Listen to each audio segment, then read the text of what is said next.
Olá a todos, sejam muito bem-vindos a mais um podcast filosófico, atividade esta promovida pela Organização Internacional Nova Acrópole do Brasil.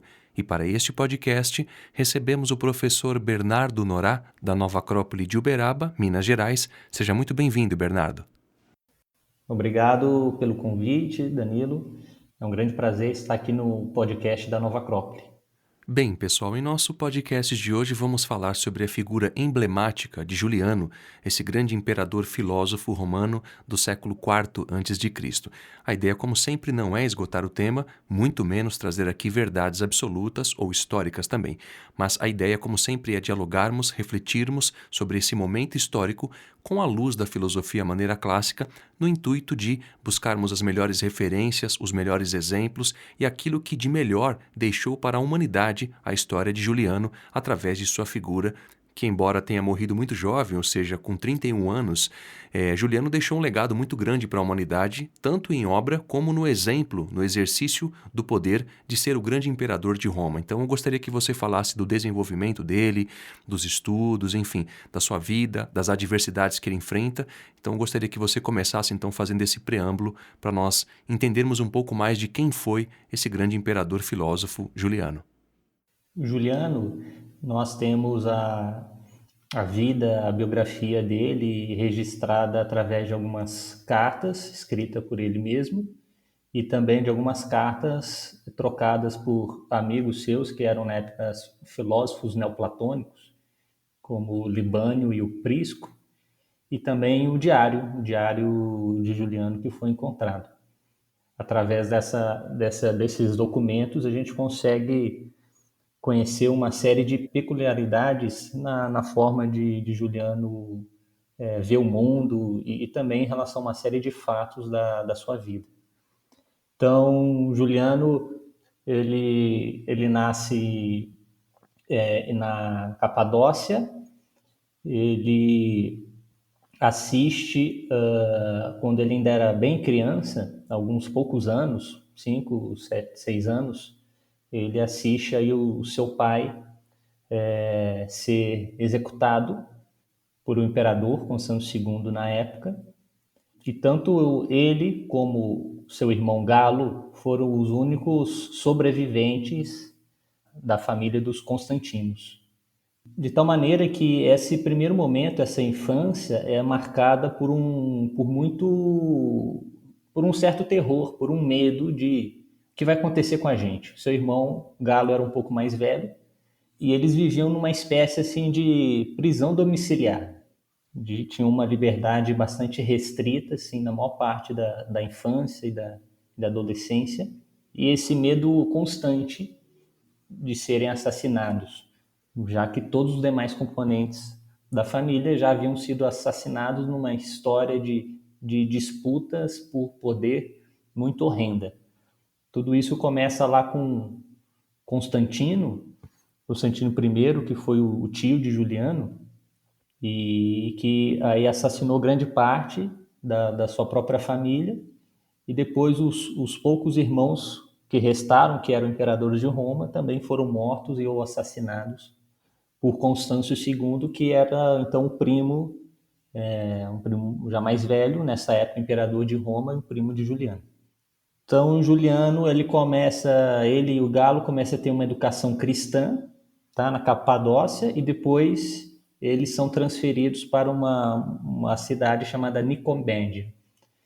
Na cidade de Nicomédia, então, eles continuam recebendo educação cristã, porém, eles são educados por um eunuco chamado Mardônio. E esse Mardônio começa a educar Juliano nos clássicos, tá? Os clássicos greco-romanos, os gregos antigos, como a Odisseia, a Ilíada de Homero. E era uma educação muito forte, porque, assim, inclusive, Juliano sabia de cor vários trechos da Bíblia, vários trechos de Homero. E através desse Mardônio, Juliano toma contato aí com a filosofia neoplatônica. Conhece aí as obras de Plotino, de Porfírio e de Jâmblico. E tudo isso começa a despertar em Juliano um grande questionamento em relação ao cristianismo e a tudo o que ele estava recebendo, e ele começa a despertar um grande interesse pela filosofia. Porém, esse interesse não podia ser demonstrado, porque caso ele demonstrasse esse interesse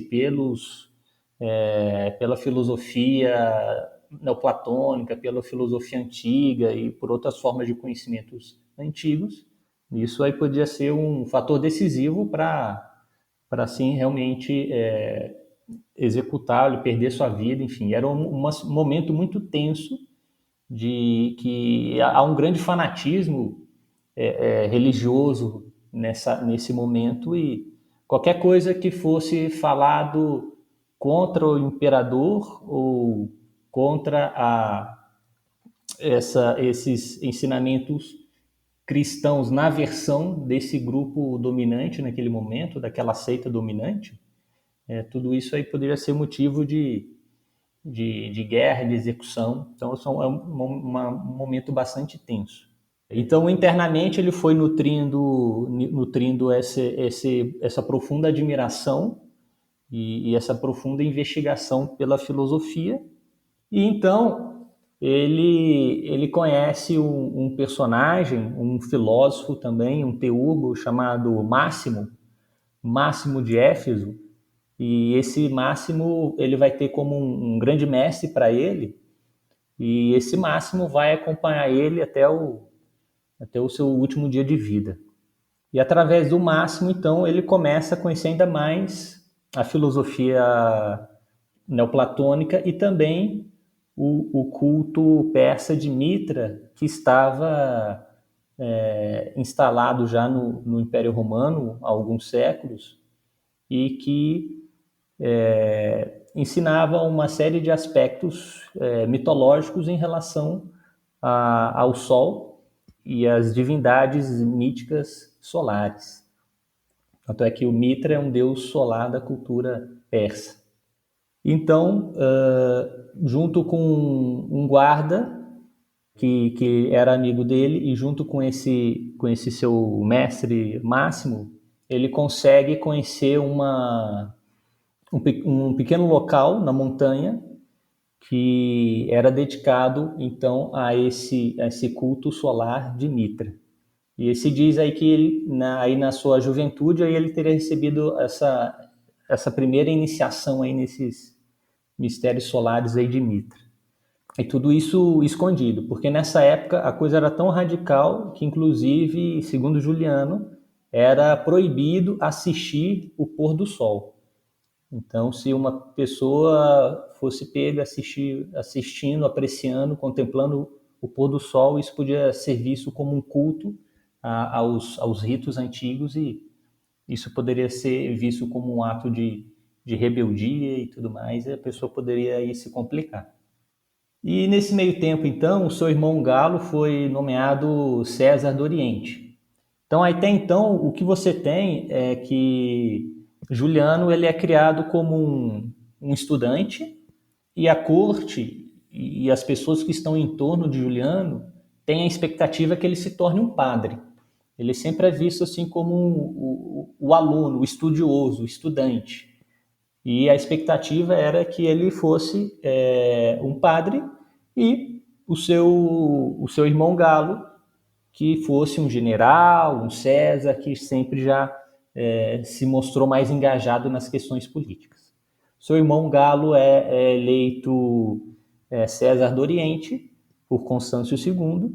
Ele vai se desenvolvendo, aí gera alguns problemas e ele acaba morrendo e possivelmente assassinado quando as tensões aumentaram na relação dele com Constâncio II. E aí Galo morre, tá? E com a morte de Galo, então o único possível herdeiro, o único que restou da família, era Juliano. E Constâncio II era casado com Eusébia, porém Eusébia não gerava nenhum filho. Então a tensão assim se aumentou, porque Constâncio II não confiava totalmente no Juliano, que era um estudante e que gostavam de filosofia. Então, Constâncio convida Juliano até Constantinopla, e esse momento foi um momento muito tenso, porque após vários anos aí, primeira vez que Juliano encontra aí Constâncio II. E então, Constâncio pergunta para ele o que ele gostaria de fazer da vida, para onde ele gostaria de ir.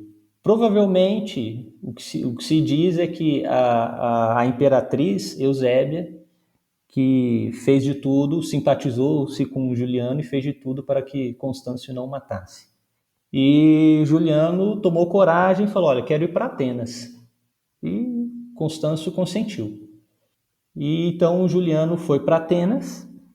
Nessa época, Atenas você tinha muitos filósofos neocínicos da escola cínica e você tinha os neoplatônicos. Então, em geral, os estudantes aí optavam entre as duas escolas.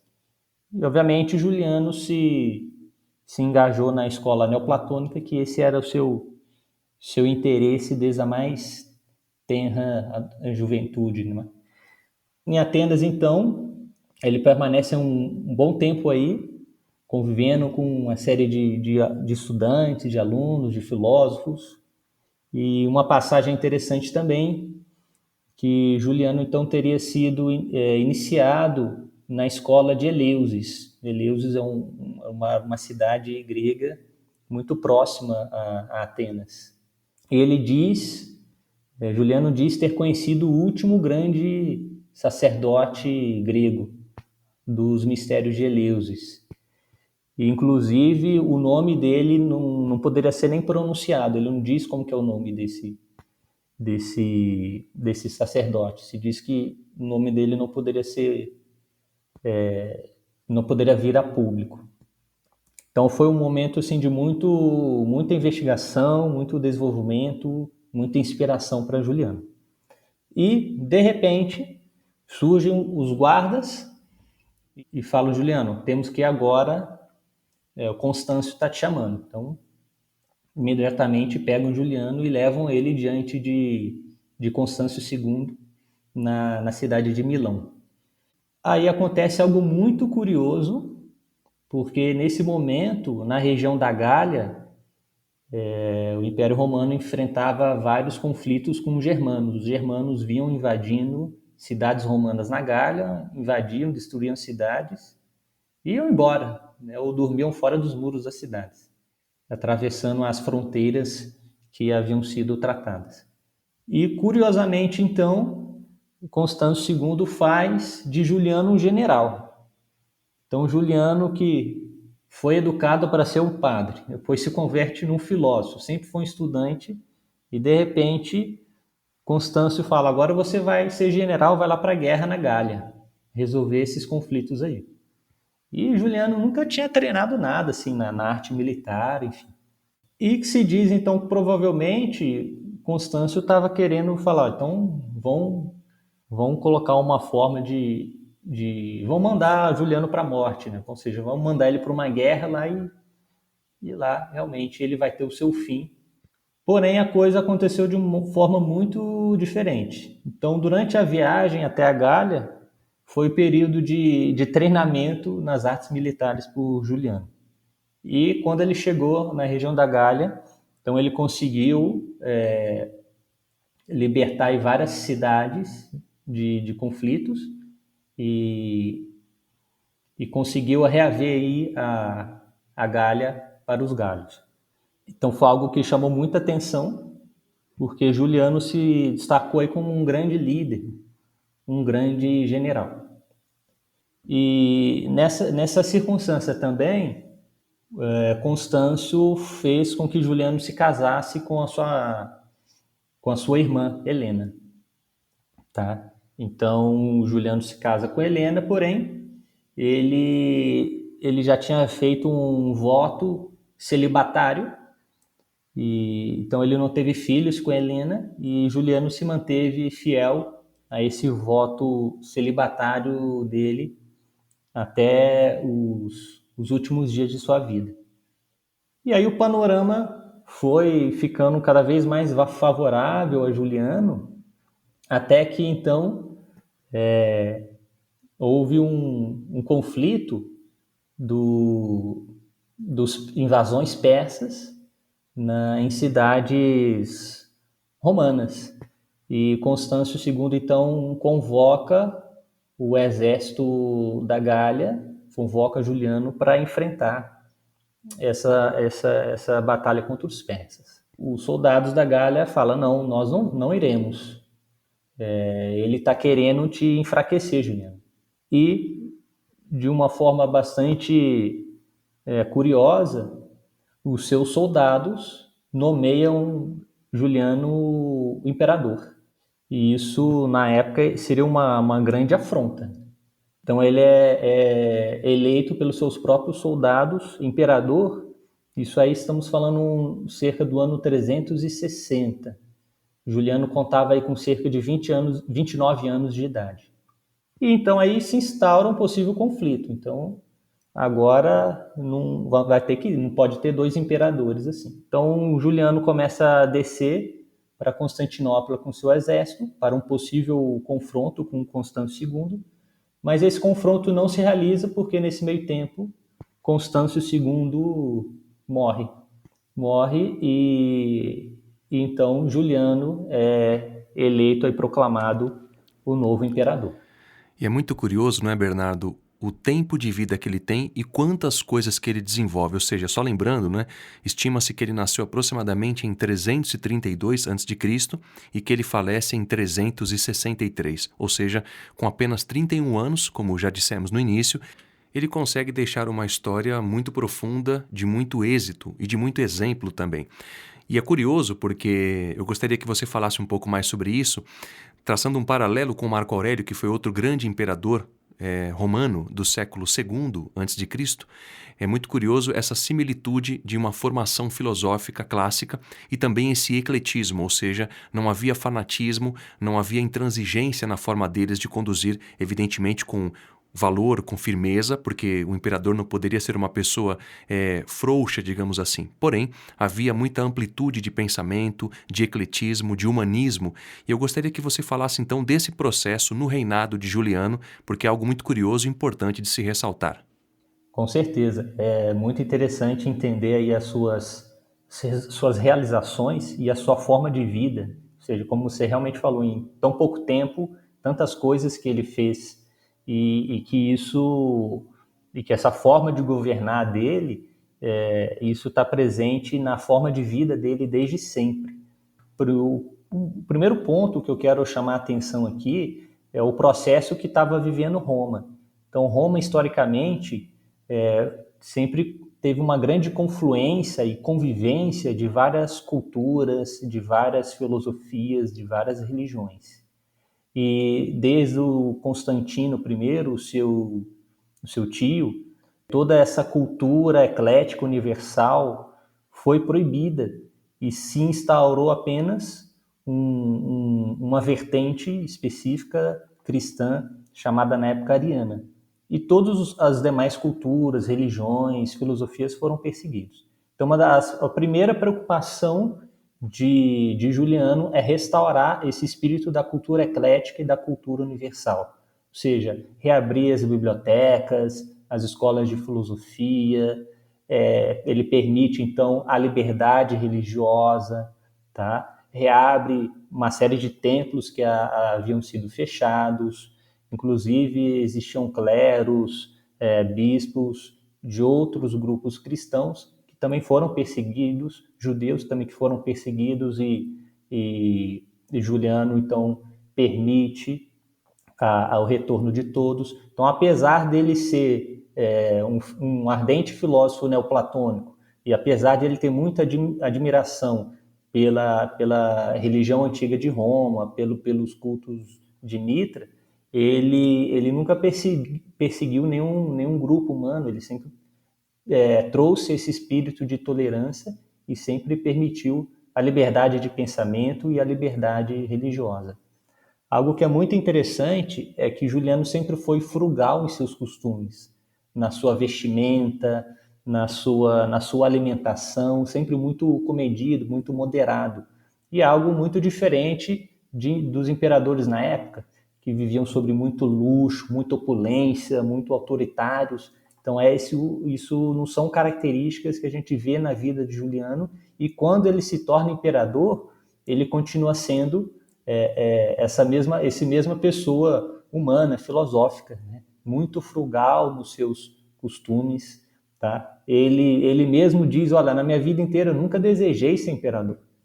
Quando os seus soldados nomeiam ele imperador, ele fala, não, ele não quer isso. Ou seja, mas também, se ele não lidera os seus soldados vão falar, cara, você é fraco, então a gente aí te mata, né? Então, ou seja, são momentos muito tensos, mas olha só que coisa interessante, né? Ou seja, você falou de Marco Aurélio também, é muito legal fazer um paralelo, porque quando Marco Aurélio é feito imperador, ele fala, não é só eu, tem o meu irmão também, Lúcio Vero. Imagina hoje, né?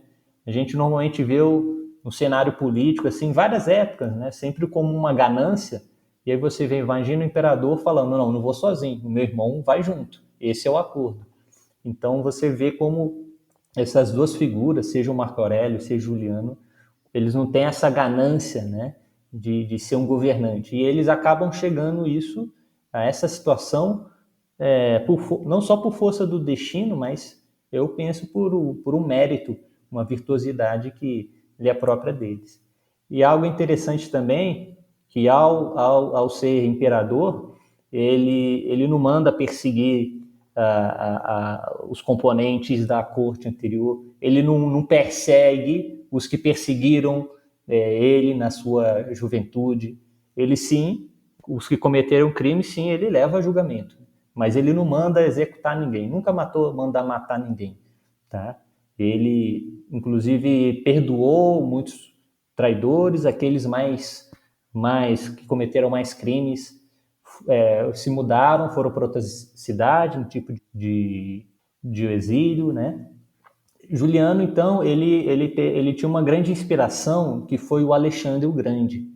Alexandre o Grande, então, que, como teve sua formação com Aristóteles, ele ficou imbuído desse ideal de levar a cultura para vários povos. Então, Juliano queria retomar, ou, nas palavras dele, completar esse sonho de Alexandre de estabelecer no mundo, no que é considerado mundo naquela época, estabelecer essa ideia de uma cultura universal, estabelecer uma fraternidade entre as pessoas, né? Então, isso são elementos muito interessantes. E algo aí muito legal, que são os textos que ele começa a publicar. Então, ele começa a publicar uma série de textos e livros, tá? E isso também é algo também um pouco incomum. Não é muito comum a gente ver assim, imperadores em vida com publicações, e isso a gente consegue constatar aí em Juliano. E também uma série de templos que ele mandou reconstruir, o próprio templo de Apolo, que estava abandonado, largado, ele reformou, ele mandou reconstruir todo o templo, enfim, buscou estabelecer todo esse espírito, né, da cultura universal no campo filosófico, cultural e religioso também. E a nível econômico foi muito interessante, porque ele começa a baixar uma série de impostos, uma série de taxas, então ele faz a economia fluir muito mais leve e pesando muito menos sobre o povo. É curioso observar esse aspecto, não é, Bernardo? Ou seja, dessa dignidade, dessa forma de conduzir um império com tanta sensatez e com tanto humanismo, com tanta justiça, como preconizava Platão na República, ou seja, o Juliano pode ser considerado o imperador filósofo que idealizava Platão na sua obra República. E isso traça um paralelo com o momento em que a gente vive, porque de alguns séculos para cá nós percebemos o declínio que a humanidade tem sofrido em relação à conduta dos povos, ou seja, dos líderes da humanidade. E quando a gente observa um Juliano, Marco Aurélio e outros grandes imperadores ou grandes líderes da humanidade, que existiram na história, é curioso observar que isso sim é possível e que em algum momento já existiram seres humanos justos, de muito valor, de ecletismo, de amplitude de ideias, de aplicação de valores dentro de uma sociedade, ou seja, eles existiram. Então, lembrando disso, eu gostaria que você falasse um pouco sobre aquilo que escreveu Juliano, para que a gente entendesse um pouco mais do pensamento dele, daquilo que ele se imbuía em termos de filosofia, de cultura, para entender um pouco mais da maneira de pensar e também de ser do Juliano. Sim, um das suas obras mais famosas e que eu gosto muito é o Hino ao Deus Hélios. É muito interessante a relação de Juliano com esse deus Hélios. Hélios é sol, é o termo grego para sol e também é o deus a divindade que representa o sol. Na sua juventude, mesmo antes de ir para Atenas e toda aquela história, Juliano ele sonhou com a sua alma se unindo ao sol. E a partir disso ele começou a admirar muito essa divindade Hélios. É muito interessante porque assim, em vários momentos da sua vida, Juliano tem sonhos assim quase proféticos, bastante interessante. Numa parte, essa obra de Juliano, que é o hino ao deus Hélios.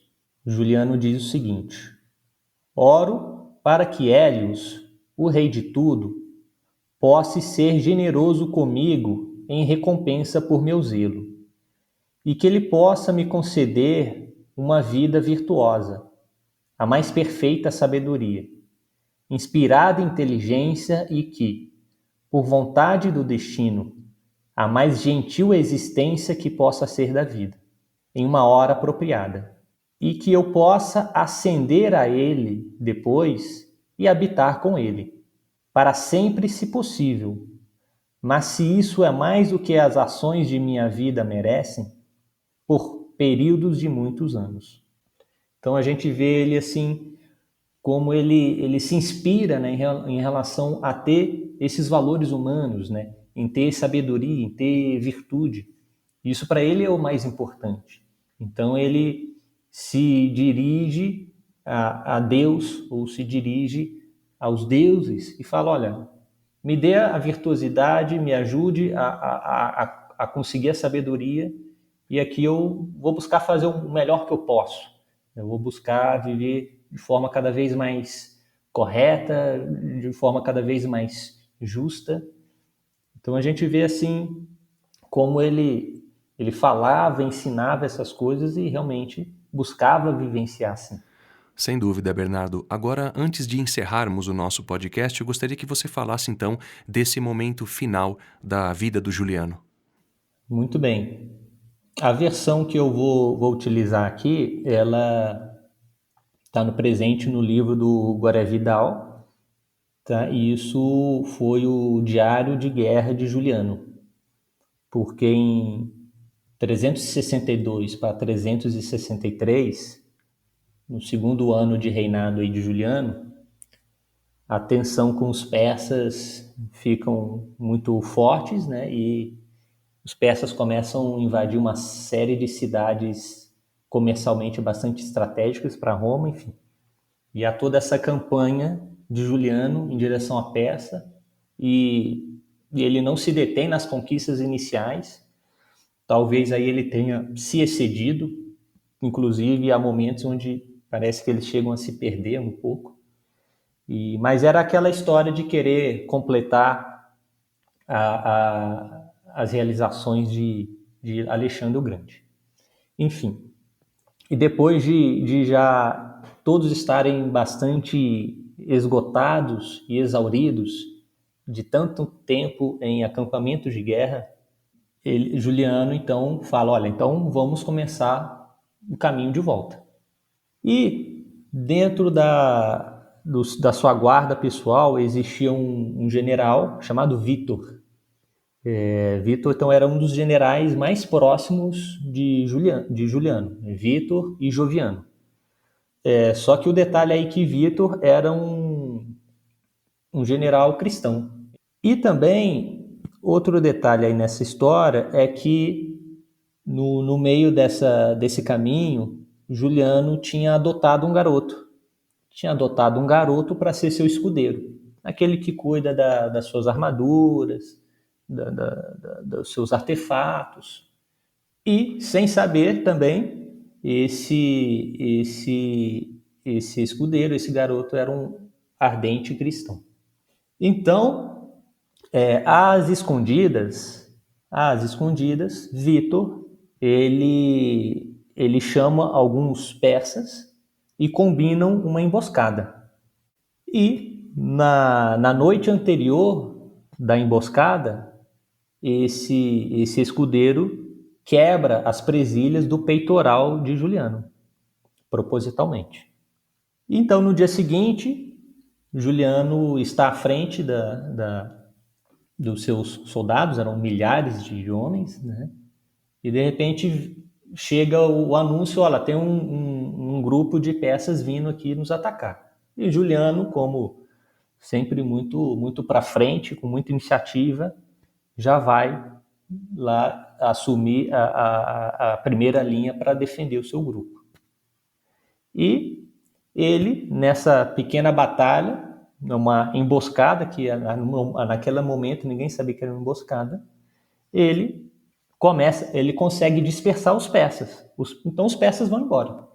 Quando os persas vão embora, ele percebe que ele tem uma lança cravada nele. E ele acha muito curioso, porque ele não viu de onde aquela lança veio.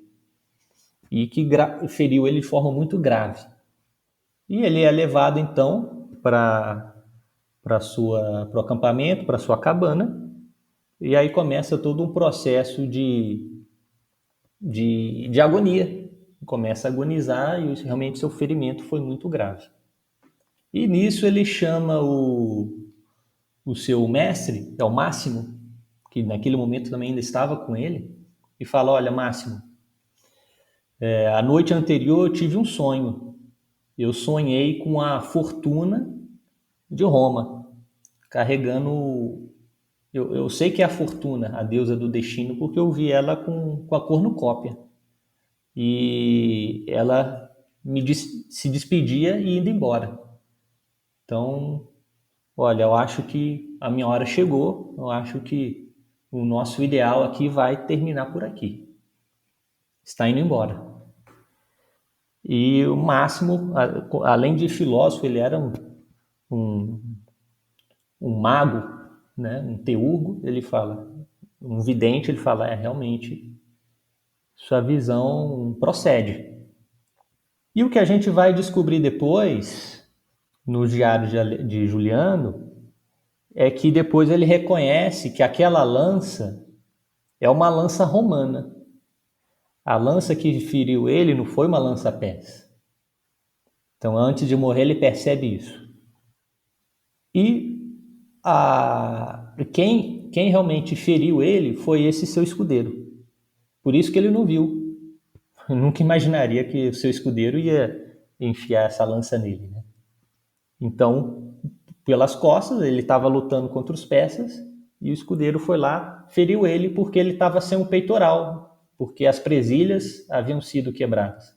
Então, Juliano foi para enfrentar essa emboscada contra os persas sem o seu peitoral. Porém, nada disso foi conhecido na época, porque aí quando Juliano faz um discurso muito legal de morte, e aí a grande pergunta é, Juliano, quem você vai nomear aí para o próximo imperador?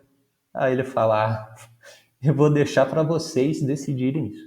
Enfim, e aí quem é nomeado acaba sendo Joviano, que foi era o seu maior amigo e general naquele momento. Nesse momento também está presente aí Libânio, que era um filósofo neoplatônico, o grande amigo de Juliano desde a juventude.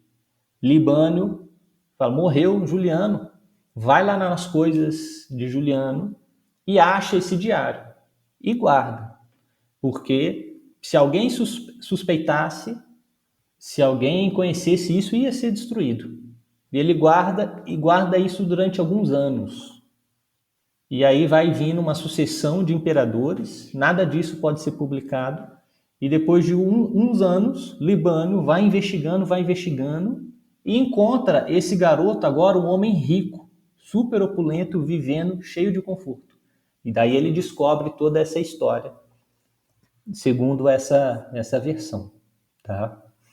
E então Juliano é levado para a cidade de Tarso, a mesma cidade lá do famoso Paulo de Tarso, e ele é enterrado lá e até hoje está lá o seu túmulo, e na lápide está escrito o seguinte: aqui jaz Juliano, tendo passado o caudaloso rio Tigre, um bom rei e um bravo soldado. A figura de Juliano, não é, Bernardo? Ela deixa essa esperança na humanidade. É algo muito curioso observar, porque quando nós nos deparamos com a história dele e nos aprofundamos nela, nós percebemos algo muito semelhante à história de outros grandes seres da humanidade, ou seja, de uma transcendência em relação ao espaço, ao tempo, ou seja, eles deixam um legado profundamente marcado na história da humanidade, porque são como faróis para a existência humana, ou seja, são como faróis de virtudes, de valores que vão sempre iluminar o caminho da humanidade. Agora, para encerrarmos, Bernardo, gostaria que você falasse então o legado, a importância de Juliano e, claro, aquilo que nós, qualquer um de nós, pode aprender com o seu exemplo histórico, ético, moral, enfim, gostaria que você fizesse então as suas considerações finais a esse respeito. Penso que são inumeráveis aí pontos que marcam a história, que de alguma forma se reflete até hoje. Do contrário, não estaríamos falando de Juliano. Então ele contribui de forma muito decisiva para a perpetuação e para a promoção da grande cultura clássica, de forma geral, que já na sua época já estava se perdendo. Então ele é um último grande suspiro, depois que essa cultura clássica vai ser retomada com mais força apenas no Renascimento, e a partir disso vai vir todo o nosso mundo moderno. Penso também como elemento prático o seu exemplo de vida. Apesar de ter vivido situações que coloca a pessoa em muito medo, em muita tensão, em muitos conflitos, buscou sempre manter fiel aí aos seus valores, aos seus ideais, e mostrar que realmente nós podemos realizar os nossos sonhos, não precisamos de maneira nenhuma nos corromper ou trair os nossos próprios valores, e que através dessa força de vontade e dessas convicções realmente podemos realizar os nossos sonhos e contribuir com alguma marca aí para a nossa história, contribuir com um pedaço de história e tornar o mundo um lugar um pouco melhor do que encontramos. Bernardo, muito obrigado pela presença. Dessa maneira encerramos então o nosso podcast e, claro, desejo que seja sempre muito bem-vindo. Obrigado pelo convite, Danilo. Espero que todos possam desfrutar dessas reflexões. Sem dúvida. Bom, e para aqueles que queiram nos contatar, podem fazê-lo através do e-mail podcast@nova-acrópole.org.br. E para quem quiser saber mais sobre a Nova Acrópole, basta acessar o nosso site e encontrar a sede mais próxima a você, nova-acrópole.org.br. Até a próxima! A trilha deste podcast é de autoria de Johannes Brahms e chama-se Concerto para Piano e Orquestra número 2, em Si maior, opus 83, primeiro Allegro.